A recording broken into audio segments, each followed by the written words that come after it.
இயேசு கிறிஸ்துவின் இன்ப இனிய நாமத்தில் வாழ்த்துகிறோம்.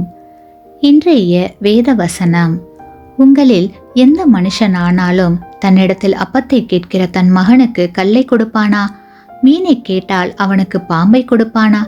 ஆகையால் பொல்லாதவர்களாகிய நீங்கள் உங்கள் பிள்ளைகளுக்கு நல்ல ஈவுகளை கொடுக்க அறிந்திருக்கும் போது பரலோகத்தில் இருக்கிற உங்கள் பிதா தம்மிடத்தில் வேண்டிக் கொள்ளுகிறவர்களுக்கு நன்மையானவைகளை கொடுப்பது அதிக நிச்சயம் அல்லவா? மத்தேயு 7ஆம் அதிகாரம் வசனங்கள் 9 முதல் 11 வரை. Today's Bible verse: Or what man is there among you who, if his son asks for a bread, will give him a stone? Or if he asks for a fish, will he give him a serpent?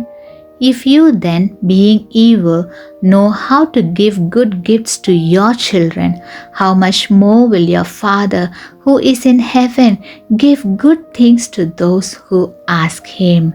Matthew chapter 7 verses 9 to 11. 2 பேர் காரில் பயணம் செய்தார்கள். அவர்கள் புறப்படும் போது, ஆண்டவரே, எங்களை சுகபத்திரமாக எங்கள் ஊரில் சேர்க்க வேண்டும் என்று ஜெபித்துவிட்டு காரை கிளப்பினார்கள். இரவில் ஒரு மலை பாதையில் கார் சென்று கொண்டிருந்தது. அப்போது பெரிய மழை பெய்தது. சாலையில் வெள்ளம் பெருக்கெடுத்து ஓடியது. திடீரென்று ஒரு குலுக்கலுடன் கார் நின்றுவிட்டது. காரை கிளப்ப பார்த்தார்கள். கார் கிளம்பவில்லை. உடனே இருவரும், ஆண்டவரே, கார் கிளம்பட்டும் என்று ஜெபித்தார்கள்.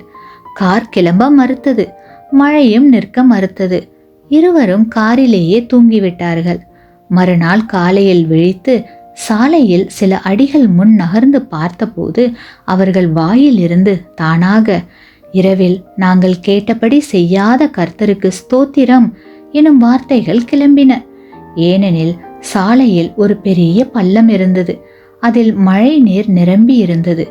அவர்கள் கார் கிளம்பி இருந்தால் அவர்களுடைய சின்ன கார் அந்த பள்ளத்திற்குள் விழுந்து தண்ணீருக்குள் மூழ்கி இருக்கும்.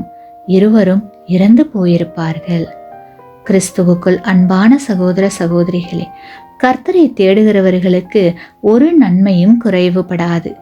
மீனை கேட்டால் மீனை தருவார். மீன் என்று நினைத்து கொண்டு நாம் அவரிடம் பாம்பை கேட்டால் அப்போதும் அவர் மீனைத்தான் தருவார், பாம்பை தரமாட்டார்.